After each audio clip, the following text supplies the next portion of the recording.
Thank you. I'm really happy to be here. And since it was mentioned that I lived as a monk for 15 years, I figured I have to explain why I lived as a monk for 15 years to get that out of the way. It's interesting because 2 years ago I moved out of the monastic order, so I'm no longer a monk. So while I was a monk, people always ask me, why did you become a monk? And now that I'm no longer a monk, people are asking me, why are you no longer a monk? So it seems like answering those questions is just a part of my karma, sort of. So before we get into mindful leadership, I want to share a little bit of my journey with you and also help you kind of understand why I came to doing what I'm doing, which is talk about mindfulness and meditation and how it can help corporations and individuals as in general. So I grew up in Southern California for the most part. My parents came over with almost next to nothing. We had set up shop on Venice Beach, very simple and humble beginnings. Within about a 7-year period, my parents established a multi-million-dollar jewelry business. I believe they worked 7 days a week. I don't know if they really took a day off. They just couldn't afford to take a day off. And so it wasn't long before we were really living the American dream. So this is the house that my dad built from ground up, actually, in 7 years from having nothing.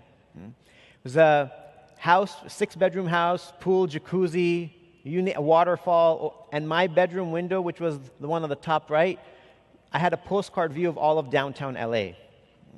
So that was there for a little bit, but in the early 90s, my parents' jewelry business caught on fire, and we literally lost everything. Yes, quite a shock.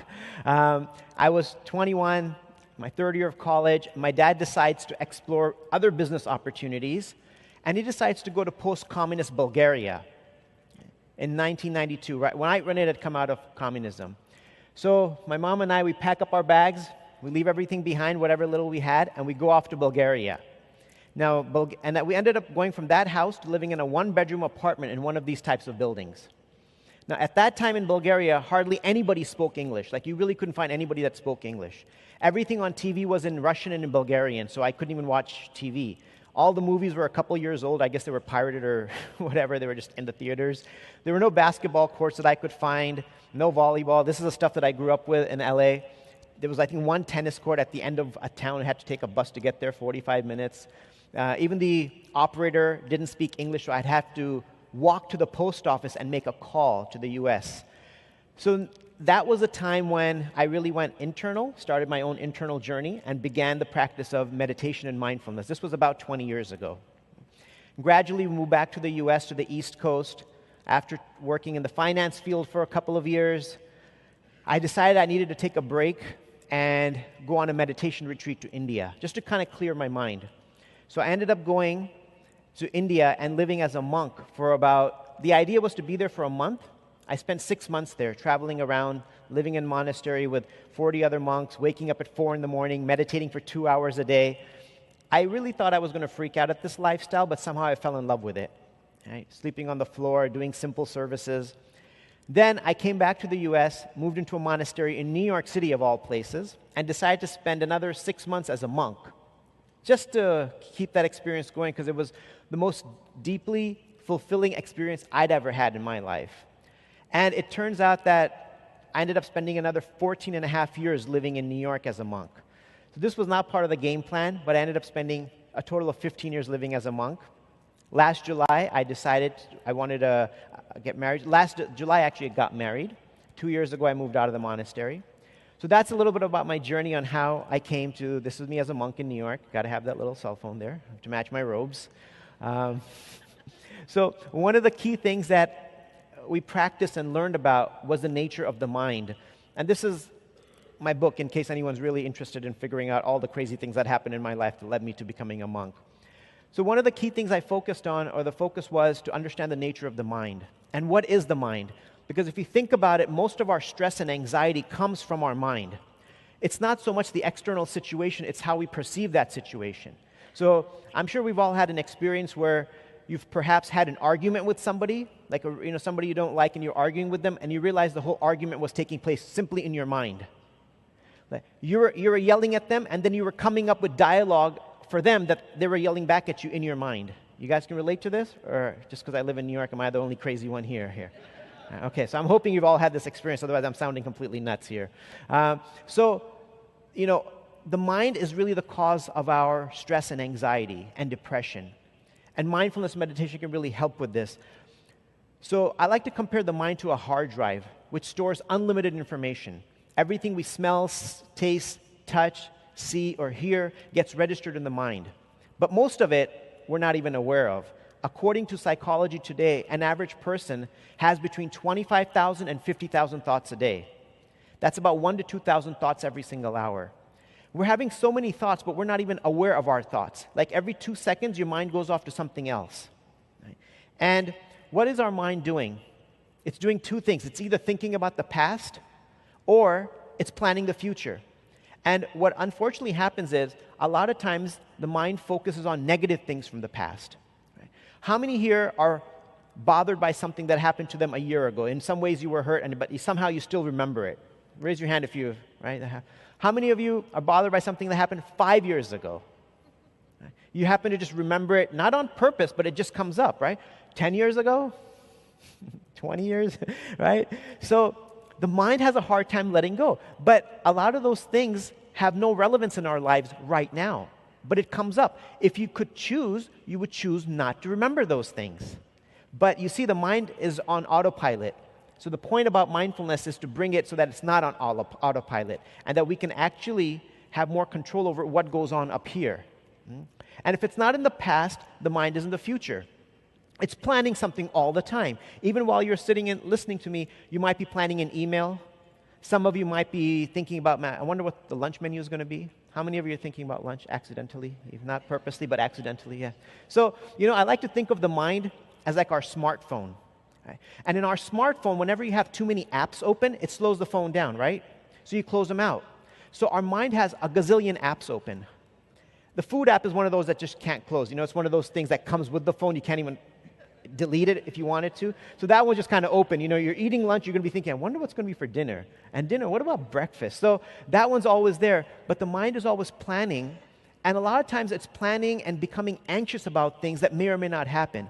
What if I don't make it to my meeting tomorrow? Well, if you don't make it to your meeting tomorrow, then you're not going to make it to your meeting tomorrow. Worrying about it all now and losing sleep about it now is not going to help us, right? Or for example, let's say you're stuck in traffic and you're not going to make that meeting.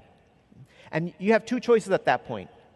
Either to give yourself high blood pressure because you're not going to make it, or remain calm. But that switch is in the mind. We actually have the power to turn that off. And that's what's called mindfulness training. Now, there's a lot of scientific research out there on mindfulness. According to Forbes, it makes you more productive, right? If you can clear out those apps, won't you become more focused and productive? Absolutely. According to the New York Times, it enhances creativity and memory, right? We forget things because we're stressed. We've got so much on our mind, so much on there that we don't need at the moment. According to Psychology Today, it decreases anxiety, depression, and stress. And according to the Harvard Business Review, it actually boosts emotional intelligence, gives us the ability to understand another person's perspective. Right? And how important is that? Not at work and at home, everywhere.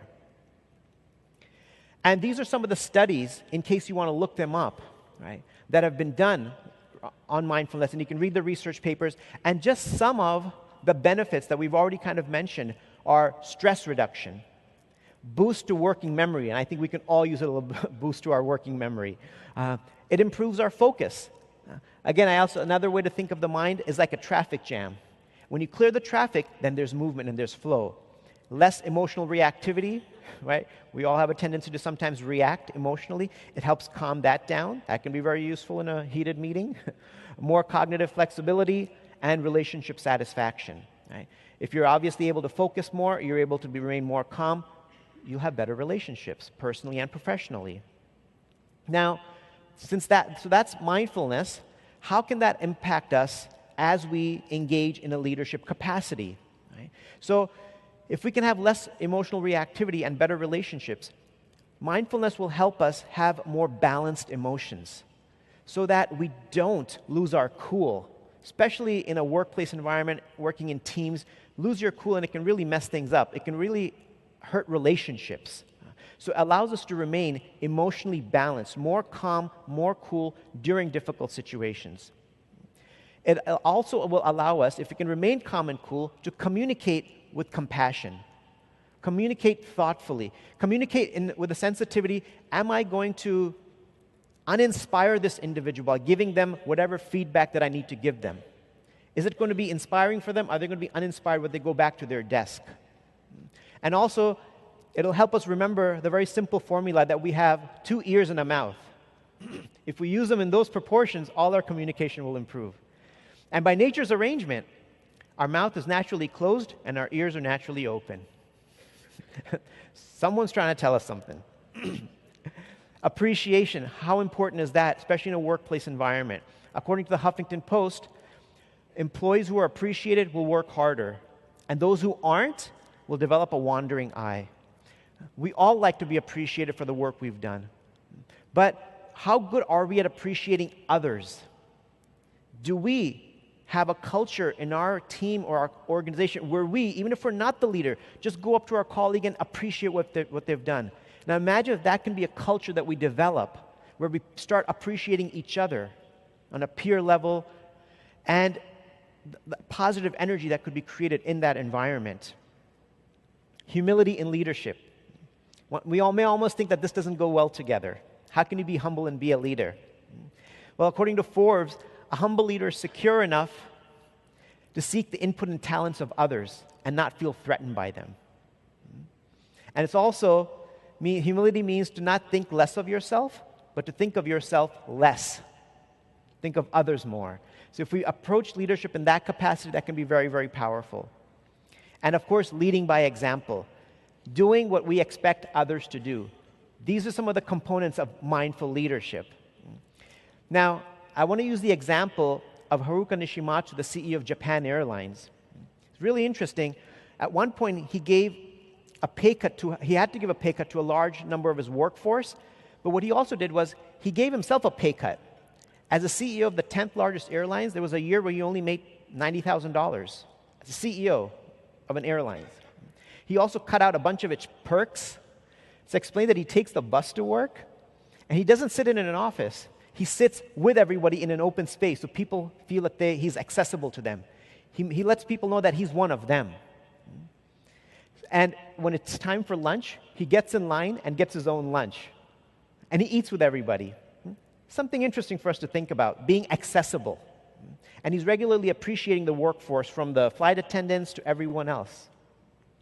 Another example, I feel, is Tim Duncan, the all-star forward for the San Antonio Spurs. He retired recently, but before his retirement, what he did was, so that the team had enough money to bring on younger and fresher talent, he agreed to take a pay cut of 50%. That's $10 million a year. Over 3 years, that was $30 million less that he made. Now, you may be thinking, well, he's making so much. Yeah, try taking a $10 million pay cut. You try taking a 50% pay cut, and let's see then, was that a big sacrifice or not? But I think that's really leading by example. Mark Bertolini, the CEO of Aetna, introduced mindfulness and meditation into his organization, introduced to over 13,000 of his employees, because he also experienced a bit of a near-death experience.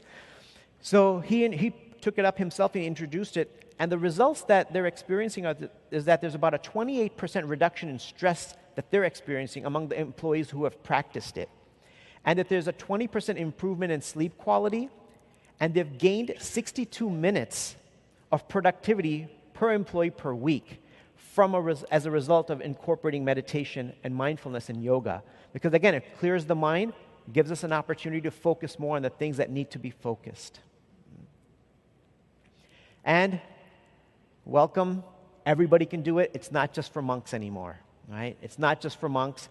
People in professional athletes are doing it. Russell Wilson of the Seahawks practices meditation. Kobe Bryant did it for a while. Phil Jackson introduced it to the Bulls, to the Lakers, and I'm assuming with the Knicks. Ariana Huffington promotes it a lot. Mark Benioff of Salesforce also promotes it and talks about it and incorporates it into his organizations. So there are many organizations that are engaging in mindfulness and meditation for the purpose of creating a positive, healthier, and happier environment for their employees. Because if the employees are happier, then naturally there's going to be more productivity, and there's going to be a greater chance that the employees will not want to leave the company. So there are a variety of different types of meditation. Raise your hand if you've done some kind of meditation before. Wow, this is amazing. 10 years ago, this would not have happened. So, a variety of meditation practices are breathing, focusing on the breath, focusing on different parts of the body. And then there's mantras, which are audible recitation of sounds. So I don't really teach mantras in corporations. It may be a little too big of a leap right now. But what I do teach are the breathing exercises and the focusing exercises. So I don't know if you knew you were going to do this, but we're all going to go ahead and do some meditation right now. So you can have a little experience. If you haven't done it, this will be your first experience. And if you have, hopefully you'll learn a new technique. So I'll give you just a bit of an appetizer on some of the things that I talk about and teach. So please go ahead and just close your eyes for a few minutes. This will go for like 4 minutes or so. If you can't, put both of your feet flat on the floor. And now, just take a moment to feel the weight of your body pushing down into the chair.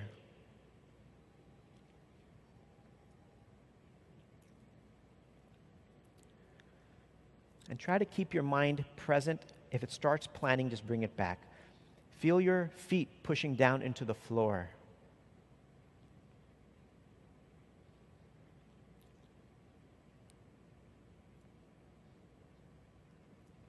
Feel yourself leaning back into the chair.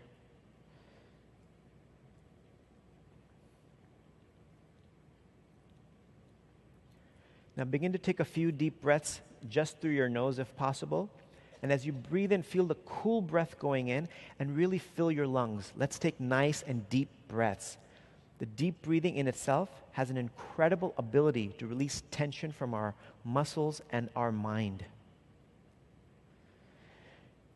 And as you exhale, completely empty out your lungs.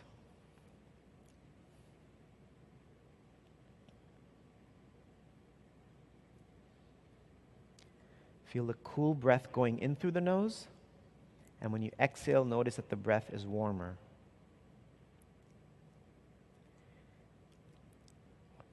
And if your mind wanders, bring it back to the breath.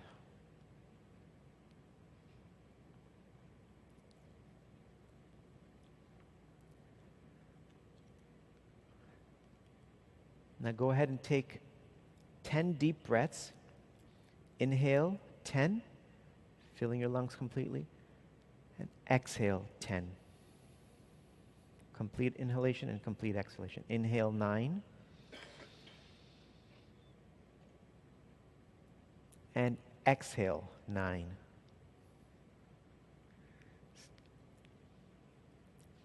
Inhale 8, and exhale 8. Now continue on your own till you get to 1. If your mind wanders, just bring it back gently.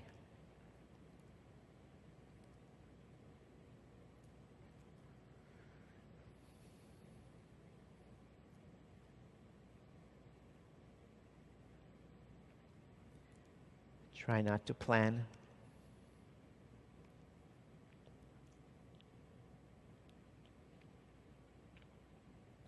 Try not to think about the past.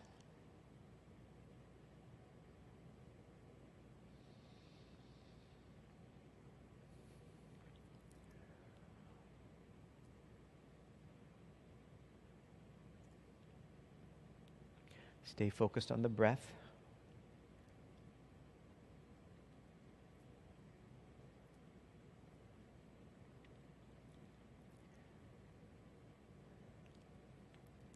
Now, breathe in for a count of 3, 2, 1. Now, hold your breath. 3, 2, 1. Now, exhale. 3, 2, 1. Now, hold your breath after exhaling. 3, 2, 1. Breathe in. 4, 3, 2, 1. Hold your breath. 4, 3, 2, 1. Exhale. 4, 3, 2, 1. Now hold your breath. 4, 3, 2, 1. Now do the same exercise for a count of 5. 4, 3, 2, 1. Hold your breath. 5, 4, 3, 2, 1. Exhale. 5, 4, 3, 2, 1. Hold your breath. 5, 4, 3, 2, 1. Breathe comfortably. And now bring your awareness to your forehead. And now let's take a moment to look inward into our mind and become aware of some of the different thoughts that are going through your mind right now. But don't get absorbed or pulled into any of these thoughts. Just observe them. You're taking inventory of the thoughts in your mind.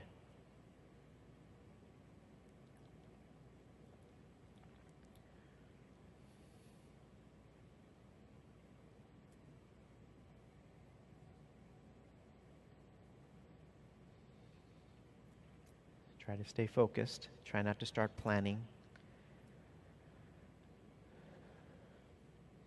Take a deep breath in. As you exhale, just empty your mind of all your thoughts.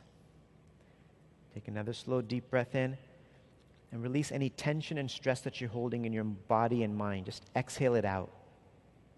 One more time. Deep breath in, letting go of any tension in your face, your shoulders and your neck, your back.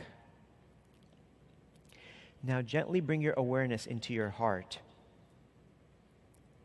See if you can feel the beating of your heart.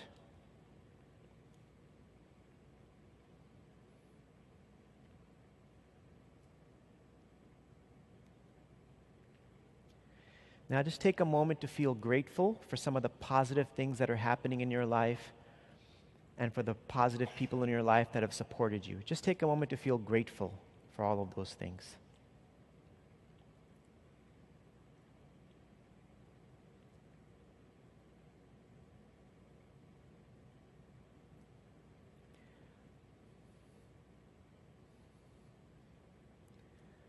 You can bring your awareness slowly to your eyes, and you can gently begin to open your eyes.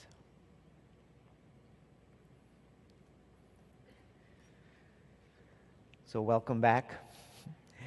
If you dozed off accidentally, that's okay. It's understandable. It happens.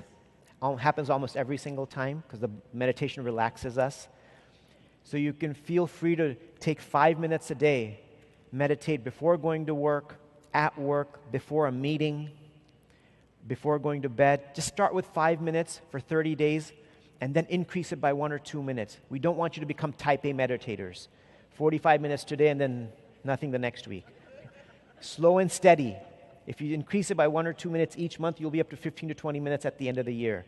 So any time is good, 5 minutes, and I wish you all the best with your mindfulness, your meditation. Thank you very much for your time and attention.